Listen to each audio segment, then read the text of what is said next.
विश्व के भूगोल में पेरू देश का एक अलग ही स्थान है। इस देश की कई ऐसी बातें हैं जो इस देश को अन्य देशों से बिल्कुल अलग बनाती है, जैसे यहाँ की रहन सहन, यहाँ की भाषा, संस्कृति और धर्म। तो दोस्तों, आज के इस वीडियो में हम बात करेंगे पेरू कंट्री के बारे में। पेरू कंट्री पश्चिमी दक्षिणी अमेरिका के 12,85,216 किलोमीटर क्षेत्र में फैला हुआ है। ये उत्तर में इक्वाडोर और कोलंबिया, पूर्व में ब्राजील और दक्षिण पूर्व में बोलीविया, दक्षिण में चिली और पश्चिम में प्रशांत महासागर से घिरा हुआ है। ये भौगोलिक दृष्टि से देश का वर्णन करने के लिए परंपरागत रूप से उपयोग किए जाने वाले 3 क्षेत्रों को परिभाषित करता है। अगर हम बात करें इसकी हिस्ट्री की, तो इक्का 15वीं शताब्दी में एक शक्तिशाली राष्ट्र बनकर उभरा और उसने पूर्व कोलंबिया अमेरिका में सबसे बड़ा साम्राज्य स्थापित किया और उसकी राजधानी कुजक्को में थी। 1532 में स्पेनिश विजयविद फ्रांसिस्को पिज्जोरो के नेतृत्व में पेरू के चांदी और सोने के समृद्ध साम्राज्य को जीतने के उद्देश्य से पहुंचे। उस समय अताहुल्पा ने अपने भाई को हराकर सत्ता हासिल कर चुका था। 700 के दशक की शुरुआती में स्पेनिश साम्राज्य को और मजबूती प्रदान करने के लिए कुछ और सुधार लागू किए गए। पेरू की आजादी की क्रांति स्पेनिश अमेरिकी भूमि मालिकों और उनकी सेना वेनेजुएला के सिमोन बोलीवार और अर्जेंटीना के जोडी सेन मार्टिन के नेतृत्व में शुरू हुआ। सैन मार्टिन ने लगभग 4200 सैनिकों की एक सेना का नेतृत्व किया। इस अभियान में युद्ध तोपें भी शामिल थे, जिसके लिए चिली द्वारा वित्त दिया गया और अगस्त 1820 में वालपराइसो से इसकी शुरुआत की गई और 28 जुलाई 1821 में सेंट मेरिनो ने इसकी आजादी की घोषणा कर दी थी। पेरू दक्षिण अमेरिकी क्षेत्र में सबसे व्यावसायिक अर्थव्यवस्थाओं में से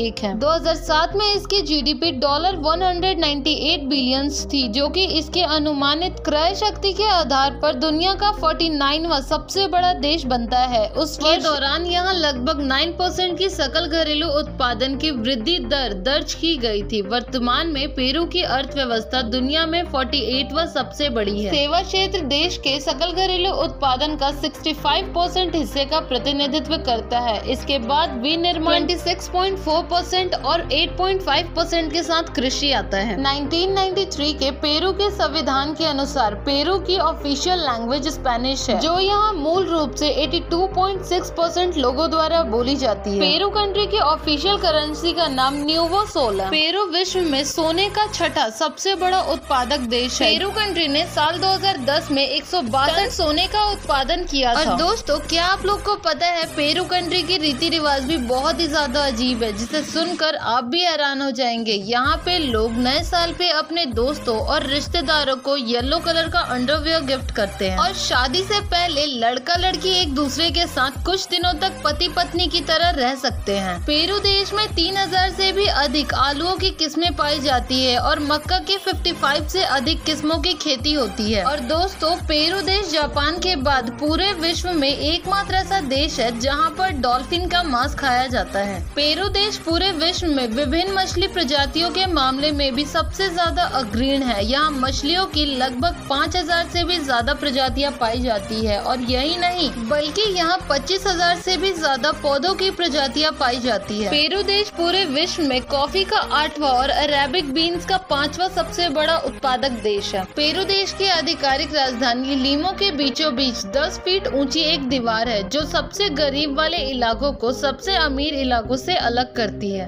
और दोस्तों, पेरू देश में ईयर 1964 में पेरू और अर्जेंटीना के बीच हुए एक फुटबॉल मैच के दौरान रेफरी की एक गलत निर्णय के कारण हुए दंगे में 300 लोगों की मौत और 500 लोग घायल हो गए थे। तो दोस्तों, आपको कैसी लगी ये कंट्री, हमें कमेंट करके अपने आंसर जरूर बताइएगा। और वीडियो अच्छी लगी हो तो वीडियो को लाइक, कमेंट और शेयर और चैनल को सब्सक्राइब करना प्लीज मत भूलिएगा।